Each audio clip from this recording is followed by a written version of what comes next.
Hello everyone, सभी को नमस्ते। मेरे टीचिंग एग्जाम चैनल में आप सभी का स्वागत है। जैसा कि आप सभी को पता होगा कि हम आधुनिक भारत का इतिहास पढ़ रहे हैं, उसी में हम टॉपिक वाइज क्वेश्चन कर रहे हैं। तो हमारा टॉपिक चल रहा था भारत के गवर्नर जनरल, उसी में से हमने 31 क्वेश्चन कर भी लिए थे। अब उसी के आगे हमारी नेक्स्ट क्लास है। नेक्स्ट क्लास में हम 32 क्वेश्चन देखेंगे। तो आइए सभी ध्यान से पढ़ते हैं, टाइम को ना बर्बाद करते हुए। सभी पेपर को ध्यान रखते हुए पढ़ना है, ध्यान रखना है कौन क्वेश्चन कहाँ क्या पूछ रहा है, उसको हमें विशेष ध्यान देना है, पढ़ना अच्छे से, याद रखना है। तो चलो स्टार्ट करते हैं। क्वेश्चन नंबर 32 पे आ जाते हैं कि कंपनी के अधिकारियों की भ्रष्टता तथा घूसखोरी के कारण निजी व्यापार तथा उपहार लेना बंद कर दिया। उन्हें एक विशेष अनुबंध पर हस्ताक्षर करने को किसने बाध्य किया था? किसने बाध्य किया था, नहीं किसने मजबूर किया था उस व्यापार तथा उपहार लेना बंद कर दिया घूसखोरी के कारण? एक विशेष अनुबंध बनाया, उसमें हस्ताक्षर करने के लिए बाध्य कर दिया। तो किसके समय पर? ऑप्शन ए जॉर्ज वार्लो ने, ऑप्शन बी जानसोर ने, ऑप्शन सी वारेन हेस्टिंग्स ने, ऑप्शन डी हो जाएगा कॉर्नवालिस। तो कॉर्नवालिस न्याय व्यवस्था के लिए जाने जाते हैं। तो ये कॉर्नवालिस थे जिन्होंने उस एक अनुबंध पर हस्ताक्षर करने के लिए क्या किया, मजबूर किया। देखते हैं, डिटेल में पढ़ते हैं कि कंपनी के अधिकारियों की भ्रष्टता तथा घूसखोरी के कारण निजी व्यापार तथा उपहार लेने पर रोक लॉर्ड क्लाइव ने, इनका पूरा नाम था रोक लॉर्ड क्लाइव ने, सन 1765 ईस्वी में लगाई थी। उसने ईस्ट इंडिया कंपनी के कर्मचारियों से एक विशेष अनुबंध पर हस्ताक्षर भी करवाए।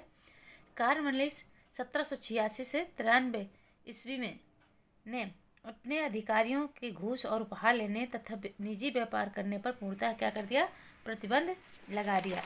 आगे देखते हैं, इसी के बारे में डिटेल में पढ़ते हैं। आगे क्या कह रहा है? आगे कह रहा है कि ये जो उत्तर है, इसका उत्तर माध्यमिक शिक्षा सेवा चयन बोर्ड ने आरंभिक उत्तर कुंजी में इस प्रश्न का उत्तर क्या माना है? डी माना है। लेकिन संशोधित उत्तर कुंजी में क्या माना है? सी माना है। तो जो इसका सत्य नहीं है, तो इसका सत्य कौन सा आंसर होगा? लॉर्ड कॉर्नवालिस ही होगा। क्वेश्चन नंबर 32 हम पढ़ रहे थे। क्वेश्चन नंबर 32 में ऑप्शन दे रखे थे लॉर्ड कॉर्नवालिस, जो अपनी न्याय व्यवस्था के लिए जाने जाते हैं। अब देखते हैं कि जो यंग हस्बैंड मिशन क्यों भेजा गया था। क्वेश्चन नंबर 33 पे आ जाते हैं कि जो यंग हस्बैंड मिशन क्यों भेजा गया था। ऑप्शन ए चीन पर अधिकार करने के लिए, ऑप्शन बी नेपाल पर प्रभुत्व जमाने के लिए, ऑप्शन सी तिब्बत में रूस का षड्यंत्र विफल करने के लिए, ऑप्शन डी हो जाएगा ईरान में फ्रांसीसी साम्राज्यवाद रोकने के लिए। यहाँ ऑप्शन कौन सा हो जाएगा? सी हो जाएगा। जो तिब्बत में रूस का जो षड्यंत्र चल रहा था उसको विफल करने के लिए यंग हस्बैंड को मिशन बना करके भेजा गया था। अब इसके बारे में डिटेल में पढ़ते हैं कि जो वायसराय लॉर्ड कर्जन ने 1904 ईस्वी में तिब्बत पर रूसी प्रभाव को समाप्त करने के लिए फ्रांसीसी यंग हस्बैंड के नेतृत्व में एक अभियान तिब्बत की राजधानी ल्हासा भेजा। इस अभियान में 700 तिब्बती मारे गए। जो ये अभियान भेजा गया था यंग हस्बैंड मिशन, इसमें कितने तिब्बती मारे गए? 700 तिब्बती मारे गए। फिर आगे कुछ महत्वपूर्ण तथ्यों के बारे में देखते हैं कि यंग हस्बैंड ने तिब्बत को अपनी शर्तों पर संधि करने के लिए बाध्य कर दिया। जो यंग हस्बैंड है, ये नाम ही था जिसने तिब्बत के जो अपनी शर्तें थी उनको संधि करने के लिए क्या कर दिया, बाध्य कर दिया। तिब्बत को 1 लाख वार्षिक दर से 75 लाख रुपए शुद्ध क्षति के रूप में देने थे। तिब्बत को 1 लाख वार्षिक दर से 75 लाख रुपए शुद्ध क्षति के रूप में देना था। जो मतलब इस युद्ध में जो नुकसान हुआ वो क्या कौन भरता? वो तिब्बत भरती। फिर है जमानत के रूप में अंग्रेजों ने चुम्बी घाटी 75 वर्ष के लिए अपने अधिकार में ले लिया। चुम्बी घाटी थी, उसको अपने जमानत के रूप में अपने अधिकार में चुम्बी घाटी को 75 वर्ष के लिए ले लिए। फिर है कि जो तिब्बत है, तिब्बत इंग्लैंड के अतिरिक्त किसी अन्य विदेशी शक्तियों को रेलवे, सड़कें तथा तार इत्यादि को स्थापित करने के लिए रियायतें नहीं देगा। जो तिब्बत है, तिब्बत ने क्या किया? तिब्बत को क्या बोला गया कि इंग्लैंड के अतिरिक्त किसी अन्य विदेशी शक्तियों को रेलवे, सड़कें, तार इत्यादि बिछाने के लिए रियायतें नहीं देगा। तिब्बत मतलब बिछाने नहीं देगा, साफ मना करेगा। फिर है क्वेश्चन नंबर 32 पे आ जाते हैं कि किस वायसराय को भारतीय राष्ट्रवाद का उत्प्रेरक कहा गया है। Option A Lord Canning, option B Lord Dalhousie, option C Lord Curzon, option D Lord Minto. तो यहाँ ऑप्शन हो जाएगा आपका C Lord Curzon. Lord Curzon को वायसराय को भारतीय राष्ट्रवाद का उत्प्रेरक माना जाता है। क्यों, यहाँ देखते हैं क्यों मानते हैं। लॉर्ड कर्जन ने विरोधी कार्यों में सर्वाधिक महत्वपूर्ण कार्य था। विरोधी कार्यों में सर्वाधिक महत्वपूर्ण कार्य था 1905 ईस्वी में बंगाल का विभाजन। जो उसने महत्वपूर्ण सर्वाधिक विरोधी कार्य किया वो 1905 में जो बंगाल विभाजन किया। उसने राष्ट्रीय आंदोलन को दबाने व कमजोर करने के उद्देश्य से प्रशासनिक असुविधाओं को आरोप लगाकर बंगाल को 2 भागों में बांट दिया। कैसे? प्रशासनिक असुविधाओं का आरोप लगा करके बंगाल को कितने 2 भागों में बांट दिया। फिर लॉर्ड कर्जन का यह विभाजन फूट डालो और राज करो की नीति पर आधारित था। क्या था कि जो बंगाल विभाजन था उसका ये नारा था कि फूट डालो और राज करो। उसने इस कार्य के द्वारा हिंदू और मुसलमानों में मतभेद पैदा करने को प्रयत्न किया। क्या किया? जो हिंदू हैं और मुस्लिम हैं उन दोनों में मतभेद पैदा करने का प्रयास किया। फिर विभाजन का यह कार्य अंतिम रूप से 16 अक्टूबर 1905 को संपन्न हुआ, परंतु इस विभाजन के विरोध में सर्वप्रथम राष्ट्रवाद की झलक दिखाई दी। उसने प्रयास करा 16 अक्टूबर 1905 को संपन्न तो हो गया बंगाल विभाजन, परंतु इस विभाजन में जो कुछ विरोधी थे विरोध में सर्वप्रथम राष्ट्रवाद की झलक दिखाई दी, क्योंकि सब लोग इकट्ठे हो गए, जिसके कारण इसका ये योजना प्रतिफल यानी असफल रही। 1911 ईस्वी में इस विभाजन को समाप्त करने की घोषणा करनी पड़ी। क्या करनी पड़ी? 1905 में घोषणा करी विभाजन की और 1911 में इसने विभाजन को समाप्त करने की घोषणा कर दी।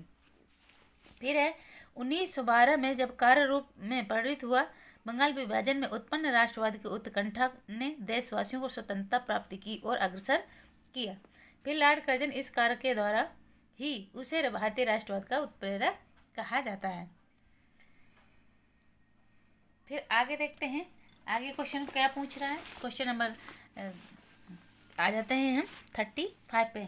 हम कौन सा अभी क्वेश्चन पढ़ा था? हमने 34 पढ़ा था। अब हम 35 क्वेश्चन पढ़ेंगे। 35 क्वेश्चन हमारा क्या कह रहा है कि निम्नलिखित में से कौन चतुराईपूर्ण निष्क्रियता की नीति के साथ जुड़ा है? Option A William Bentinck, option B Lord Canning, option C John Lawrence, option D Lord में होते हैं। यहाँ ऑप्शन सी हो जाएगा जो चतुराईपूर्ण निष्क्रियता की नीति के लिए जुड़े हैं। देखते हैं क्यों, क्या था ये कि जो चतुराईपूर्ण निष्क्रियता या कुशल आक्रमणता की नीति यानी पॉलिसी ऑफ मास्टरली इनसेक्टिविटी आंग्ल अफगान संबंध के रूप में आंग्ल अफगान संबंध के संदर्भ में लॉर्ड एलनबरो के काल से प्रारंभ होकर लॉर्ड नॉर्थब्रुक के काल तक चलती रही। इस काल को कुशल आक्रमणता की नीति का काल कहा जाता है।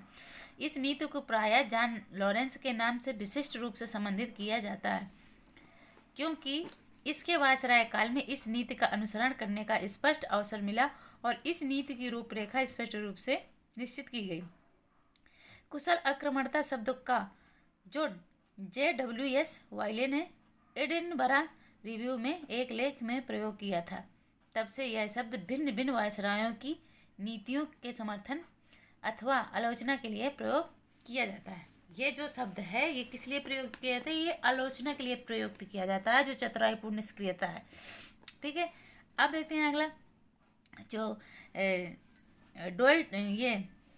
क्वेश्चन नंबर 30 पर आ जाते हैं कि बंगाल में द्वैध शासन का अंत कब हुआ? द्वैध शासन का अंत कब हुआ? तो जब लॉर्ड कॉर्नवालिस आए, नहीं वॉरेन हेस्टिंग्स आए, उन्होंने 1772 में इसको ख़त्म कर दिया। किसको? बंगाल में जो द्वैध शासन चल रहा था। तो आगे देखते हैं कि जो वॉरेन हेस्टिंग्स के कार्यकाल में 1772 में कोर्ट ऑफ डायरेक्टर्स ने दोहरी शासन प्रणाली को समाप्त करने का निर्णय लिया। कौन? वॉरेन हेस्टिंग्स ने अपने कार्यकाल में ये जो कोर्ट ऑफ डायरेक्टर्स की दोहरी शासन प्रणाली थी इसको समाप्त करने का क्या क्या निर्णय लिया। कलकत्ता परिषद एवं उसके प्रधान को आज्ञा दी कि वे स्वयं दीवान बने और बंगाल, बिहार तथा उड़ीसा के प्रबंध को अपने हाथ में ले लें। वॉरेन हेस्टिंग्स ने दोनों उप दीवानों मोहम्मद रजा खां और राजा सिताब राय को पदच्युत कर दिया। फिर क्या किया, द्वैध शासन जिसकी शुरुआत बंगाल में क्लाइव के समय में 1765 में ईस्वी से मानी जाती है के अंतर्गत कंपनी दीवानी और निजामत के कार्यों का निष्पादन भारतीयों के माध्यम से करती थी, लेकिन वास्तविक शक्ति कंपनी के पास होती थी। क्या थी कि जो कार वगैरह करने का शासन की जो प्रशासन की सुविधा वगैरह देखना था वो उसके हाथ में थे। जो शासन करने वो होता था, लीडर होता था। बाकी जो धन संबंधी अधिकार थे वो किसके पास थे, कंपनी के पास थे। फिर लेकिन वास्तविक शक्ति कंपनी के पास थी। क्लाइव समझता था कि समस्त शक्ति कंपनी के पास है तथा नवाब के पास सत्ता की केवल छाया ही है। उसने प्रवर समिति को लिखा था, यह नाम क्या लिखा था उसने, प्रवर समिति को लिखा था कि यह नाम यह छाया आवश्यक है तथा हमें इसको स्वीकार करना भी चाहिए। क्या लिखा है उसने प्रवर समिति में, यह लिखा कि यह छाया आवश्यक है तथा इसमें हमें इसको स्वीकार भी करना चाहिए, इसे हमें स्वीकार भी करना चाहिए। फिर है द्वैध शासन की क्या है, बंगाल में द्वैध सरकार की स्थापना किसने की थी। ऑप्शन क्वेश्चन नंबर 37 पे हैं हम कि जो बंगाल में द्वैध शासन है उसे किसने स्थापित किया था, तो इसे लॉर्ड रॉबर्ट क्लाइव ने स्थापित किया था। रॉबर्ट क्लाइव ने द्वैध शासन को स्थापित किया था। ये रॉबर्ट क्लाइव को विधायक संधि के प्रणेता के रूप में भी जाना जाता है। फिर आगे देखते हैं आगे क्वेश्चन क्या कह रहा है। क्वेश्चन नंबर 38 पर आ जाते हैं। 38 क्वेश्चन हमारा क्या कह रहा है उसको ध्यान से पढ़ना है।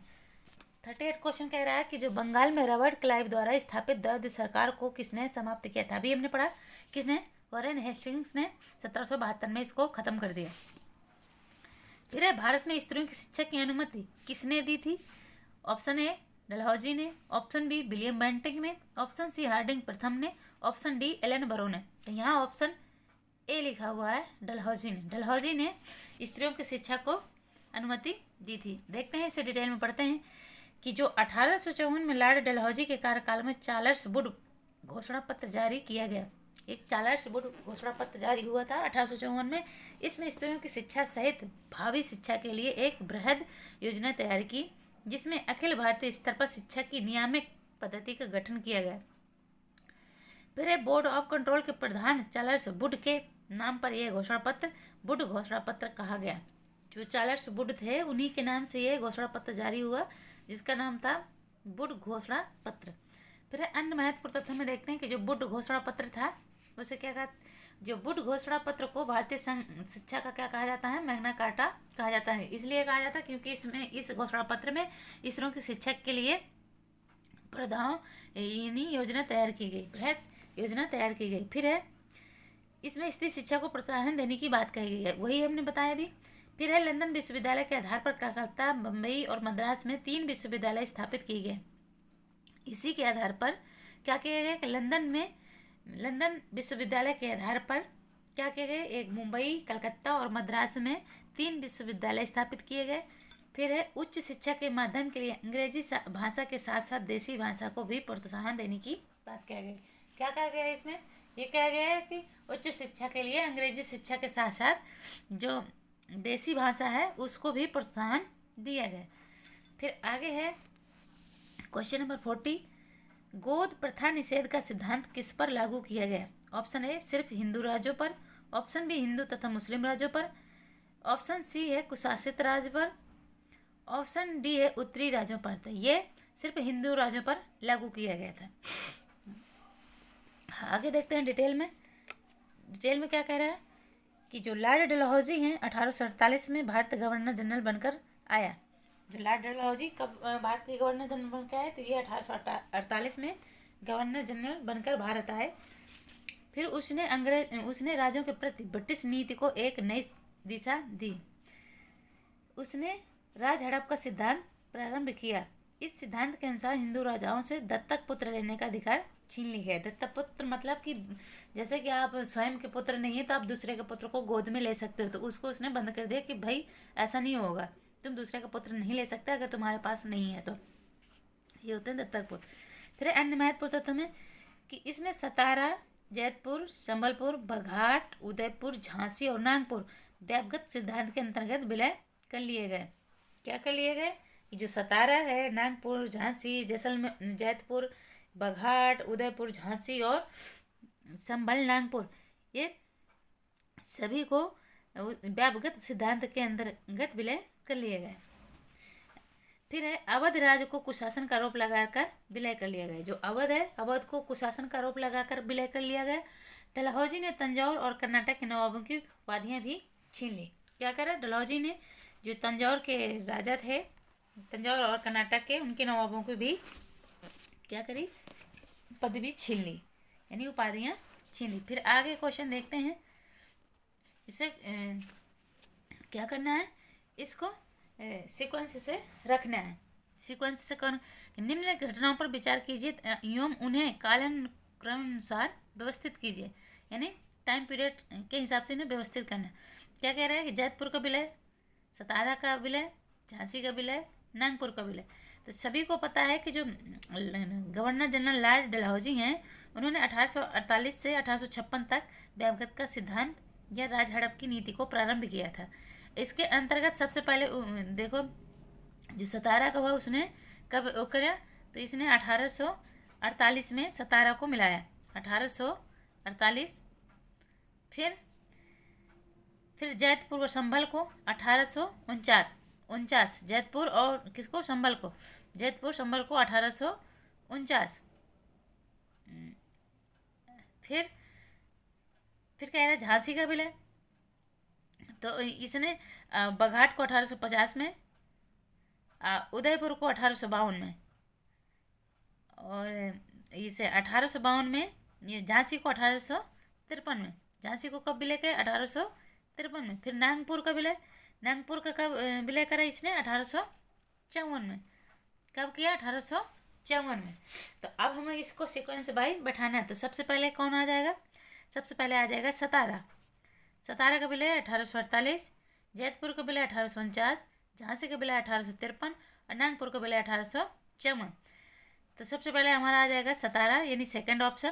तो ये रहा हमारा सेकंड ऑप्शन। तो हमारा सेकंड ही मिल जाएगा। सबसे पहले आ जाएगा सतारा, फिर जैतपुर, फिर झांसी, फिर नागपुर। ये रहा हमारा इसका सीक्वेंस। फिर आगे देखते हैं, क्वेश्चन नंबर 42 पे आ जाते हैं। कि 42 और एक और चीज़ की जानकारी दे देती हूँ कि जो ये अंग्रेजी साम्राज्य में जो इन्होंने विलय किया था 1856 में, कुशासन के आधार पर अवध को भी अंग्रेजी साम्राज्य में मिला लिया गया। तो अगर अवध को पूछे कि अवध को कब मिलाया, तो 1856 में कुशासन का आरोप लगाकर अवध को अंग्रेजी साम्राज्य में विलय कर लिया। फिर आते हैं क्वेश्चन नंबर 42 कि लॉर्ड कर्जन के प्राचीन भारतीय स्मारक सुरक्षा कानून पारित किया। इस कानून ने क्या किया? ऑप्शन ए, प्राचीन भारत में गौरव चिन्हों को सुरक्षित किया। ऑप्शन बी, ऐतिहासिक शोध को अग्रसर करने की प्रेरणा दी। ऑप्शन सी, राष्ट्रीय स्मारकों की सुरक्षा के लिए लोगों में राष्ट्रीय चेतना जागृत की गई। ऑप्शन डी है, ऐतिहासिक साहित्य के विकास में योगदान दिया गया। तो यहाँ ऑप्शन सी हो जाएगा कि जो राष्ट्रीय स्मारक हैं, इनकी सुरक्षा के लिए लोगों में राष्ट्रीय चेतना जागृत हुई। फिर देखते हैं डिटेल में कि जो प्राचीन स्मारक संरक्षण अधिनियम 1904 के द्वारा लॉर्ड कर्जन ने भारत में पहली बार भारतीय ऐतिहासिक इमारतों की सुरक्षा एवं मरम्मत की ओर ध्यान देते हुए उसने 50,000 पाउंड की धनराशि का आवंटन किया। और इस कार्य के लिए भारतीय पुरातत्व सर्वेक्षण को एकीकृत एवं केंद्रीकृत स्वरूप देते हुए जॉन मार्शल को इसका नया महानिदेशक नियुक्त किया। किसको? जनरल डायर नियुक्त किया था जॉन शोर को, और महानिदेशक नियुक्त किए इन्होंने जॉन मार्शल को। आगे देखते हैं क्वेश्चन नंबर 43 पे आ जाते हैं कि किस गवर्नर जनरल के काल में प्राचीन इमारत संरक्षण एक्ट लागू हुआ? तो अभी हमने पढ़ा किसके? लॉर्ड कर्जन के टाइम में। लॉर्ड कर्जन ने ही तो 50,000 पाउंड धनराशि आवंटन किया है ये जो भारतीय जो ऐतिहासिक इमारतें इनकी सुरक्षा के लिए, मरम्मत करने के लिए 1904 में अधिनियम लाया। 1904 के अधिनियम के द्वारा लॉर्ड कर्जन ने भारतीय प्रशासन विभाग की स्थापना भी करवाई और इसमें जॉन मार्शल को महानिदेशक के रूप में क्या नियुक्त किया। आगे देखते हैं, आगे क्वेश्चन हमारा है 44 क्वेश्चन पढ़ते हैं। क्या पूछ रहा है, देखते हैं। तो 44 क्वेश्चन पे आ जाते हैं, देखते हैं। प्राचीन स्मारक परिरक्षण अधिनियम किस वायसराय के काल में पारित हुआ था? अभी हमने देखा किसके काल में, लॉर्ड कर्जन के काल में ये अधिनियम पारित हुआ। फिर है क्वेश्चन नंबर 44 पे आ जाते हैं। 44 कह रहा है कि निम्नलिखित में से कौन सा गवर्नर जनरल वायसराय इतिहास एवं पुरातत्व का विद्वान था? तो यहाँ लॉर्ड कर्जन हो जाएगा, क्योंकि इसी को शौक था, ये सब पुरातत्व विभाग संरक्षण का इन्हें संभालने की शौक रखता था, इसे विद्वान भी कहा जाता है। तो देखते हैं डिटेल में कि वायसराय लॉर्ड कर्जन का इतिहास एवं पुरातत्व का विद्वान था। उसने प्राचीन स्मारकों की रक्षा हेतु तो 1904 में प्राचीन स्मारक सुरक्षा अधिनियम पारित किया। 1904 में क्या पारित किया? एक अधिनियम पारित किया। उस अधिनियम के तहत जो भारतीय स्मारक हैं उनको मरम्मत और उनको सुरक्षा प्रदान करने के लिए। फिर आते हैं इसके डिटेल में कि जो भारत में प्राचीन स्मारकों एवं पुरातत्व की रक्षा के लिए 50,000 पाउंड निश्चित किया। अभी हमने पढ़ा कि 50,000 पाउंड की राशि उन्होंने दिया, ताकि ये जो भारतीय ऐतिहासिक इमारतें हैं उनको क्या कर दिया, मरम्मत वगैरह सुरक्षा प्रदान करी जाए। 1904 में तिब्बत में यंग हस्बैंड का अभियान भी चला। जो तिब्बती लोग वो कर रहे थे, उनको दबाने के लिए 1904 में यंग हस्बैंड मिशन चालू करा। फिर 1905 में बंगाल विभाजन किया। तो ये इसके कुछ कार्य हैं। फिर आगे देखते हैं कि पिंडारियों को सुनहला झंडा किसने प्रदान किया था?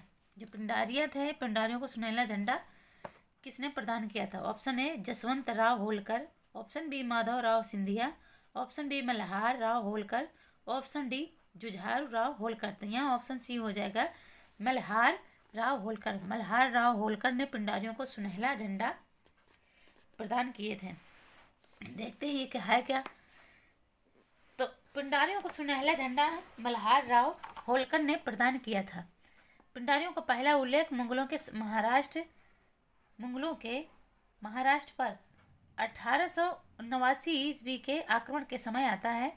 बाजीराव प्रथम के काल में से ये अवैतनिक रूप में मराठों की ओर से लड़ते थे। क्या करते थे? ये अवैतनिक यानी इन्हें वेतन नहीं मिलता था। ये बिना पैसों के बाजीराव प्रथम के काल से ये अवैतनिक रूप से मराठों की ओर से लड़ते थे और केवल लूट में भाग लेते थे। क्या करते थे? लड़ते तो थे, लेकिन कहाँ पर? जब लूट में भाग लेते थे। पानीपत के युद्ध के पश्चात ये लोग मालवा में बस गए तथा सिंधिया, होलकर तथा निजाम से सहायक सैनिक बन गए।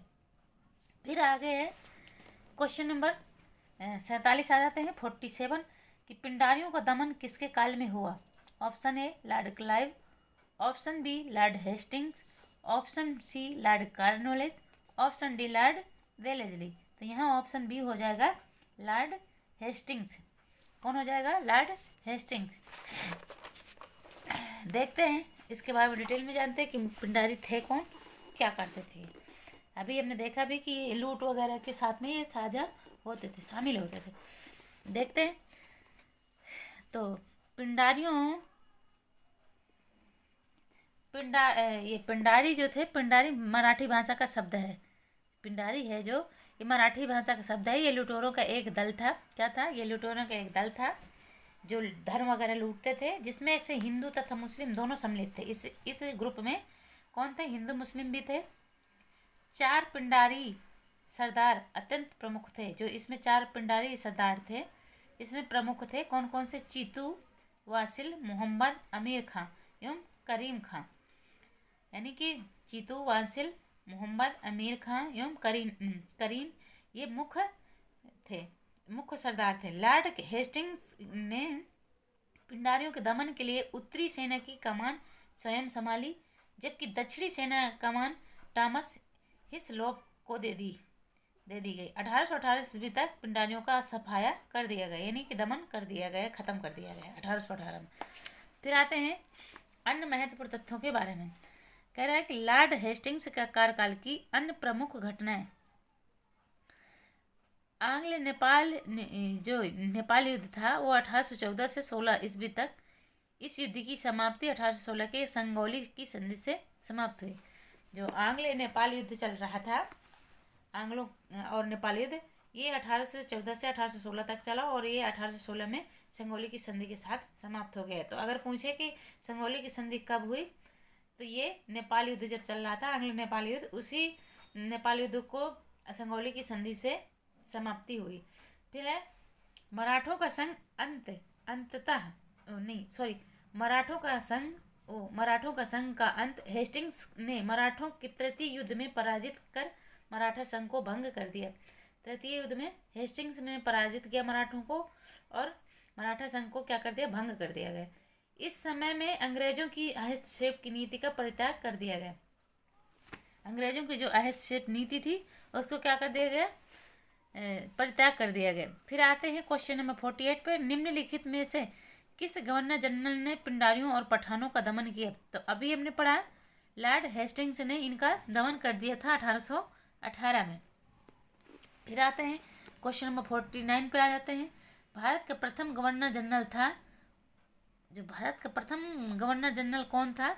Option A Warren Hastings, option B Lord Amherst, option C sir John Barlow, option D Lord Dalhousie. तो यहाँ ऑप्शन ये ए हो जाएगा। भारत का गवर्नर जनरल प्रथम जो बना वॉरेन हेस्टिंग्स बना, ऐसा कह रहे हैं। लेकिन क्या है, इसको देखते हैं डिटेल में। मैं तो विलियम बेंटिंग को जानते हैं। वस्तुतः भारत का प्रथम गवर्नर जनरल, अगर भारत का प्रथम गवर्नर जनरल तो लॉर्ड विलियम बेंटिंग था। क्या था, जो ये ऑप्शन ही गलत है, इसमें ऑप्शन में विलियम बेंटिंग नहीं दिए, इसलिए इन्होंने वॉरेन हेस्टिंग्स को माना है। नहीं तो भारत का प्रथम जो गवर्नर जनरल था वो लॉर्ड विलियम बेंटिंग था। इसमें ऑप्शन नहीं दे रखा है। ये क्वेश्चन नंबर TGT 2009 का है, तो इसलिए उसके बाद तुरंत इसको 1772 में 73 में जो 1772 में इन्होंने क्या किया था, जो द्वैध शासन प्रणाली थे उसको ख़त्म किया था और 1773 में रेगुलेटिंग एक्ट के तहत इसको वॉरेन हेस्टिंग्स को सर्वप्रथम चुना गया था कोर्ट ऑफ डायरेक्टर्स के आदेशानुसार। फिर तो ऑप्शन नहीं है, इसलिए हमने वॉरेन हेस्टिंग्स ऑप्शन लगाया। अब देखते हैं इसके बारे में डिटेल में कि वस्तुतः भारत का प्रथम governor general Lord William Bentinck था, किंतु यह विकल्पों में नहीं है, अतः विकल्प ए सही उत्तर होगा, क्योंकि वॉरेन हेस्टिंग्स बंगाल का प्रथम गवर्नर जनरल था। जो बंगाल का प्रथम गवर्नर जनरल वॉरेन हेस्टिंग्स था। 1773 के रेगुलेटिंग एक्ट के तहत अपनी प्रशासनिक सुधार के अंतर्गत हेस्टिंग्स ने सर्वप्रथम 1772 ईस्वी में कोर्ट ऑफ डायरेक्टर्स के आदेशानुसार बंगाल में द्वैध शासन की समाप्ति की घोषणा की और सरकारी खजानों का स्थानांतरण मुर्शिदाबाद से कलकत्ता कर दिया। वॉरेन हेस्टिंग्स का विचार क्या था? वॉरेन हेस्टिंग्स का विचार था कि समस्त भूमि शासक की है। राजस्व सुधारों को व्यवस्थित करने के लिए उसने परीक्षण और अशुद्धि ट्रायल एरर के नियम को अपनाया। फिर आते हैं क्वेश्चन नंबर 50 पर। क्वेश्चन नंबर 50 क्या कह रहा है उसको ध्यान से देखते हैं। बंगाल में दोहरा शासन का अंत किस गवर्नर के शासनकाल में हुआ था? तो सभी को पता है Warren Hastings, Lord Warren Hastings ने ही किया था इसका दमन। फिर आते हैं क्वेश्चन नंबर 51 पर। 51 क्वेश्चन हमारा क्या कह रहा है, चल पढ़ते। क्वेश्चन नंबर 51 देखते हैं। भारत में सिविल सेवा किसने प्रारंभ किया था? तो हमने पढ़ा है पहले भी, लॉर्ड कॉर्नवालिस को सिविल सेवा का जनक के रूप में भी जानते हैं। आगे देखते हैं। भारत की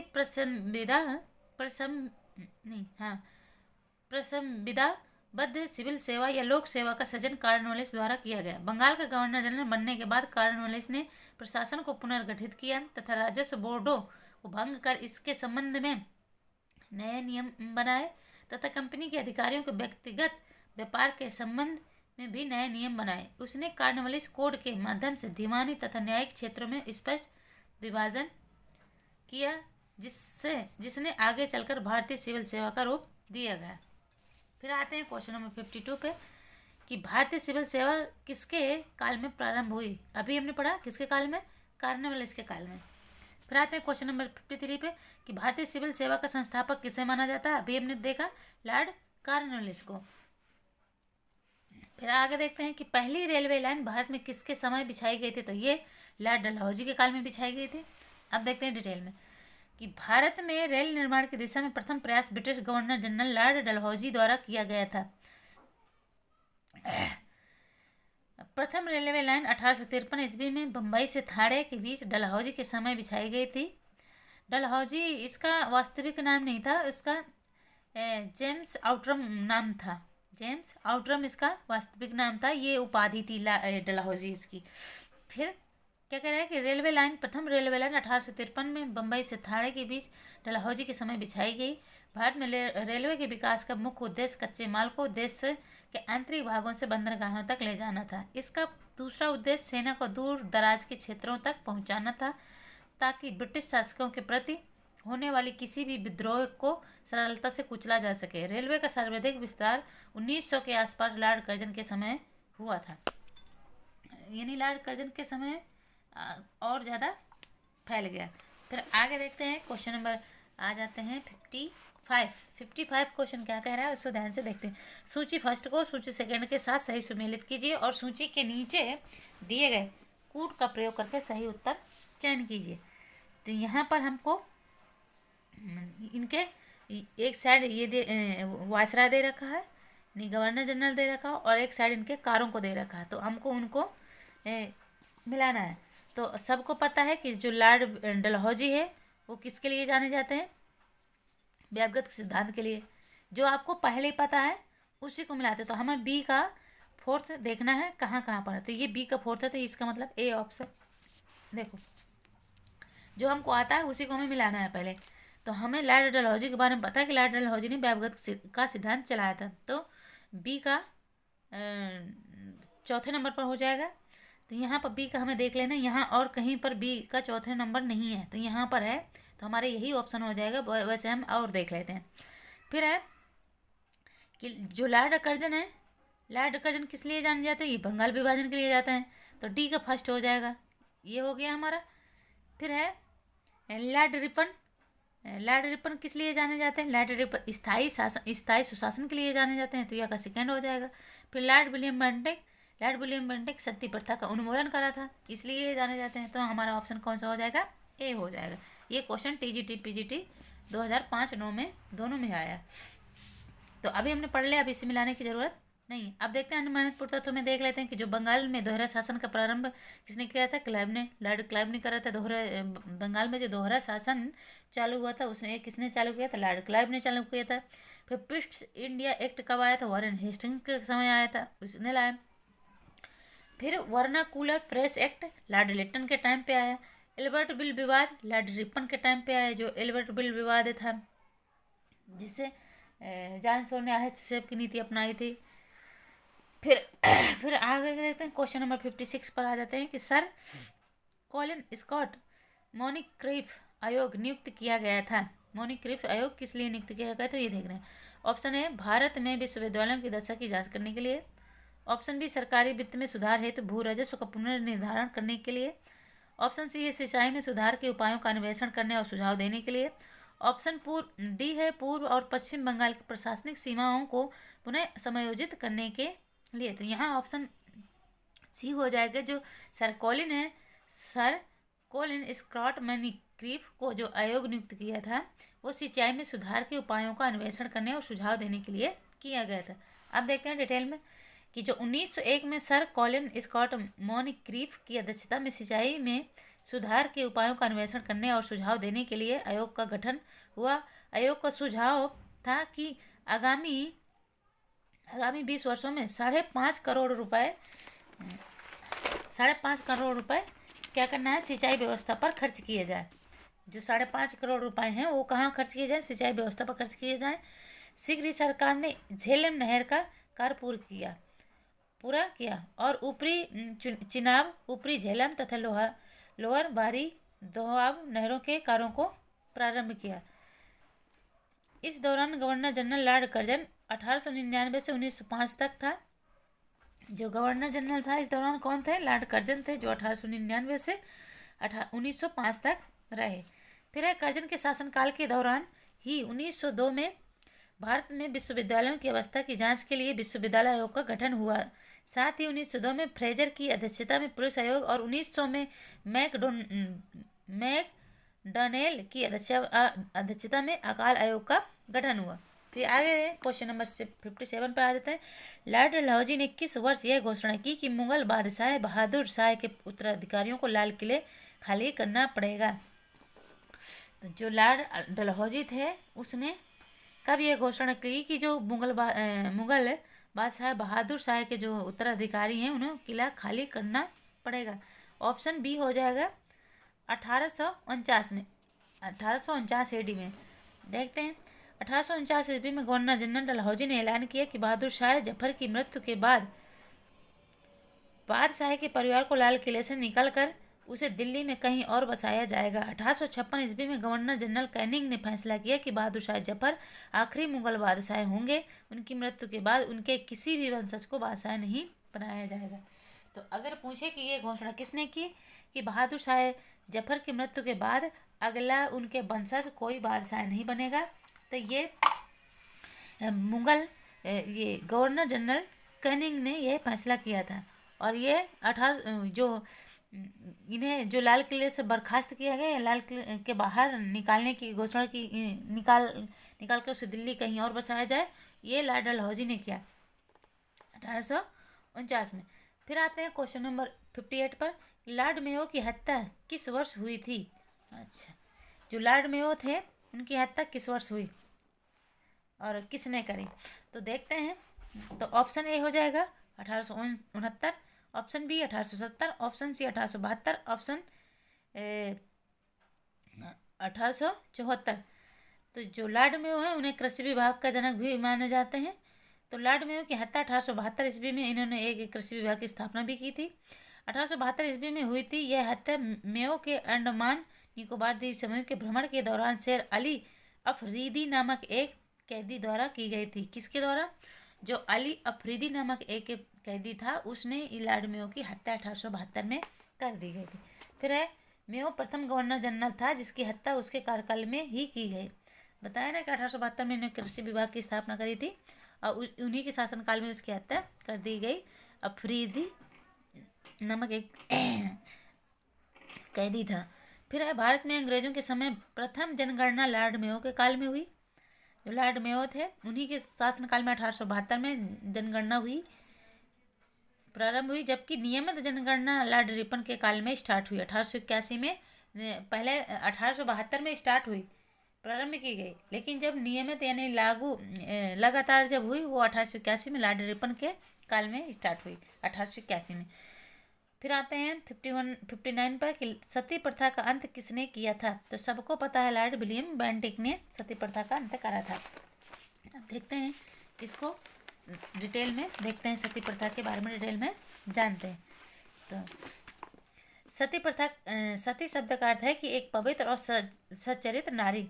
हिंदू परंपरा में विवाह एक संस्कार माना जाता है, अर्थात आत्माओं का संबंध।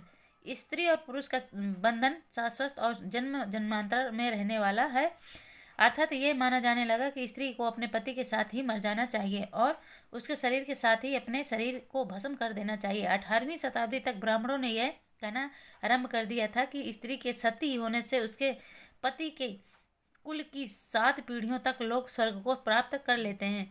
ऊंचे कुल के ब्राह्मणों, क्षत्रियों और राजपूतों में यह परंपरा बहुत प्रचलित थी। कुछ प्रबुद्ध भारतीय राजाओं ने इस क्रूर परंपरा को बंद करने का प्रयत्न किया। अकबर ने भी इसे बंद करने का प्रयत्न किया था। मराठाओं ने अपने प्रदेशों में इसे बंद कर दिया था। गोवा में फिर आगे है कि गोवा में पुर्तगालियों ने और फ्रांसीसियों ने चंद्रनगर में इसको बंद कर दिया। गोवा में पुर्तगालियों ने और फ्रांसीसियों ने चंद्रनगर में इसको बंद कर दिया। बंद करने के लिए कुछ उपाय किए थे। कॉर्नवालिस, मिंटो और लॉर्ड हेस्टिंग्स जैसे आरंभिक गवर्नर जनरलों ने बलपूर्वक मादक वस्तुओं के प्रयोग से अल्पवयस्क विधवाओं तथा गर्भवती स्त्रियों के सती होने पर रोक लगाई थी, परंतु वह सफल नहीं हुई। राजा राम मोहन राय जैसे प्रबुद्ध भारतीय सुधारकों ने विलियम बेंटिक को इस सती प्रथा को अवैध घोषित करने की घोषणा यानी अवैध घोषित करने की प्रेरणा दी। किसने? राजा राम मोहन राय जैसे प्रबुद्ध भारतीय सुधारकों ने विलियम बेंटिक को इस प्रथा को अवैध घोषित करने की प्रेरणा दी। बहुत से समकालीन प्रगतिशील समाचार पत्रों में इनका समर्थन किया और विलियम बेंटिक ने कानून बनाकर सती प्रथा को पूरी तरह से प्रतिबंधित कर दिया। फिर दिसंबर 1829 के नियम 17वां द्वारा विधवाओं को जलाना अवैध घोषित कर दिया गया। कौन सा नियम आया था? 17वां नियम आया था जो विधवाओं को जलाना अवैध घोषित कर दिया गया। आरंभ में यह कानून केवल बंगाल प्रेसिडेंसी में लागू किया गया और 1830 में यह नियम बम्बई और मद्रास प्रेसिडेंसी में भी लागू कर दिया गया। फिर आगे देखते हैं, क्वेश्चन नंबर 60 में आ जाते हैं कि किस गवर्नर जनरल द्वारा सती प्रथा का उन्मूलन किया गया? Option A Lord Ripon, option B Lord Lytton, option C Lord Curzon, option D Lord William Bentinck. तो ये लॉर्ड विलियम बेंटिंक है जिन्होंने सती प्रथा का अंत करा। फिर आते हैं क्वेश्चन नंबर 61 पे आ जाते हैं, सती प्रथा पर पाबंदी किसने लगाई थी? तो अभी हमने पढ़ा किसने, लॉर्ड विलियम बेंटिंक ने।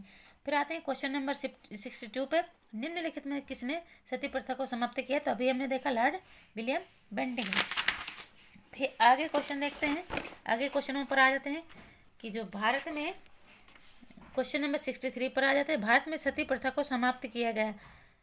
ये डेट दे रखी, ऑप्शन ए 4 दिसंबर 1829 में, ऑप्शन बी 6 दिसंबर 1829, ऑप्शन सी 4 नवंबर 1829, ऑप्शन डी 6 नवंबर 1829। तो यहाँ ऑप्शन हो जाएगा 4 दिसंबर 1829।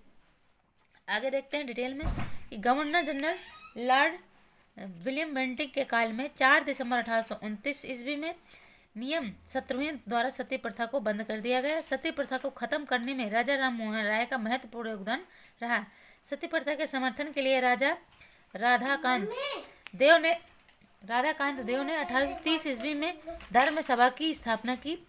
फिर आ जाते हैं क्वेश्चन नंबर 64 में, एक गेम होने वाला है, थैला और चम्मच साथ में ना पोकेमोन कार्ड भी। क्वेश्चन नंबर 64 पर आ जाते हैं, निम्नलिखित में से किस वायसराय ने भारतीयों को राय बहादुर और खान बहादुर की उपाधियां देना प्रारंभ किया? और कोई ना घर के कपड़े भी पहन कर आता है। तो क्या है क्वेश्चन नंबर हमारा 64, उसको ध्यान से देखते हैं। क्वेश्चन नंबर 64 कह रहा है कि निम्नलिखित में से किस वायसराय ने भारतीयों को राय बहादुर और खान बहादुर की उपाधि देना प्रारंभ किया? Option A Lord Ripon, option B Lord Lytton, option D Lord Mayo, option D Lord Dufferin. Detail में देखते हैं। 1857 के विद्रोह के समय अंग्रेजों की सहायता करने वाले देसी शासकों, जमींदारों आदि को अपना विश्वास पात्र बनाने के लिए उन्हें उपाधियां, खिल्लत, भूमि अनुदान, ऋण माफी आदि सेवाएं प्रदान की जाने लगी। इनमें हिंदुओं को दी जाने वाली प्रमुख उपाधियां राय बहादुर तथा मुस्लिमों और पारसियों को खान बहादुर थी। 1859 एवं 1860 से इन उपाधियों को दिए जाने के साथ मिलते हैं। कब से कब तक? 1859 से 1860 तक। फिर आ जाते हैं क्वेश्चन नंबर 65 पे कि वह गवर्नर जनरल जिसने अदालतों में क्षेत्रीय भाषाओं को शुरू करवाया था? Option A Lord William Bentinck, option B Lord Curzon, option C Lord Dufferin, option D Lord Lytton. तो यहाँ ऑप्शन ए हो जाएगा, लॉर्ड विलियम बेंटिक ने क्षेत्रीय भाषाओं को शुरू करवाया था। फिर आ जाते हैं, इसमें डिटेल में देखते हैं कि लॉर्ड विलियम बेंटिक ने 1828 से 1835 तक भारत का पहला गवर्नर जनरल रहे। 1828 से 1835 तक इसके शासनकाल में स्थानीय भाषाओं को न्यायालय में फारसी के विकल्प के रूप में प्रयोग करने की अनुमति दी गई तथा उच्च न्यायालयों में अंग्रेजी का प्रयोग किया जाने लगा। उत्तर प्रदेश माध्यमिक शिक्षा सेवा चयन बोर्ड ने अपनी प्रारंभिक उत्तर कुंजी में इस प्रश्न का उत्तर विकल्प ए माना था, लेकिन संशोधित उत्तर कुंजी में विकल्प सी माना है।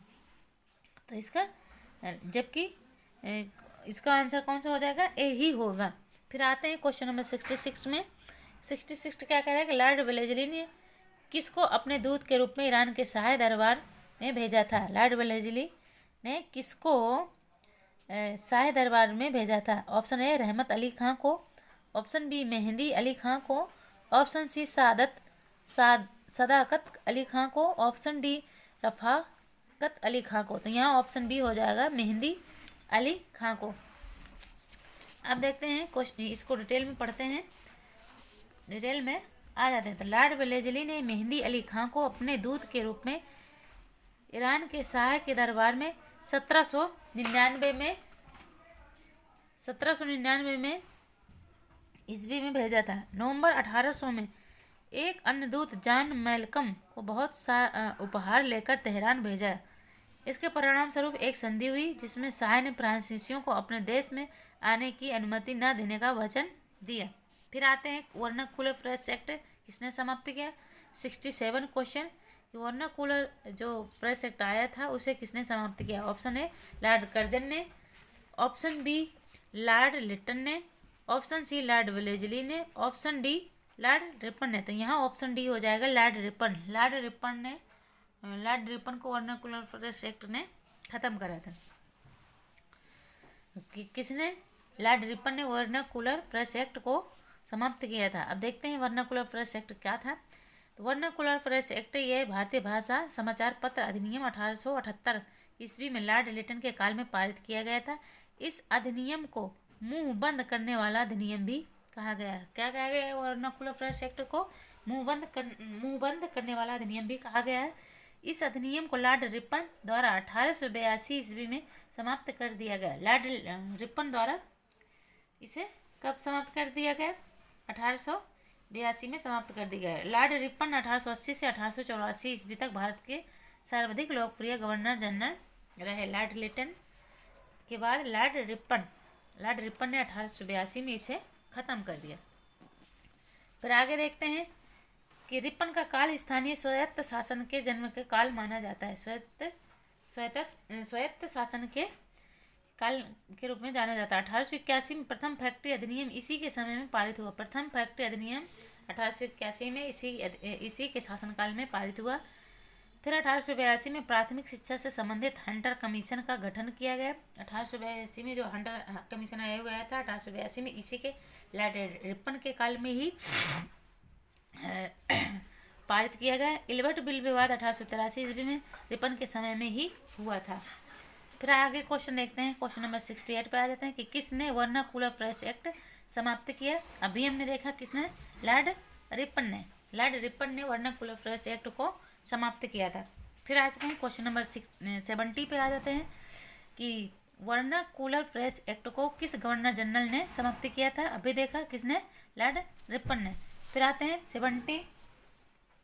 71 पर आ जाते हैं। निम्नलिखित में से कौन सा वायसराय साहित्यकार होने के नाते साहित्य जगत में ओवन मेरेडिथ के नाम से प्रसिद्ध था। अब पहले भी हमने देखा इसी क्वेश्चन को और आगे भी देखे हैं, तो इसका आंसर तो पता ही होना चाहिए। तो इसका आंसर क्या हो जाएगा? लॉर्ड लिटन को ही ओवन मेरेडिथ के नाम से जाना जाता है। फिर आगे देखते हैं। ये क्वेश्चन आज हम इनको ख़त्म करके ही रहेंगे। तो लॉर्ड लिटन एक कूटनीतिज्ञ और वह ब्रिटिश कार्यकाल में कई पदों पर कार्य कर चुका था। लॉर्ड लिटन को 1876 से 1880 ईस्वी तक के लिए भारत का वायसराय नियुक्त किया गया था। लिटन एक विख्यात कवि, उपन्यासकार और लेखक था। साहित्य जगत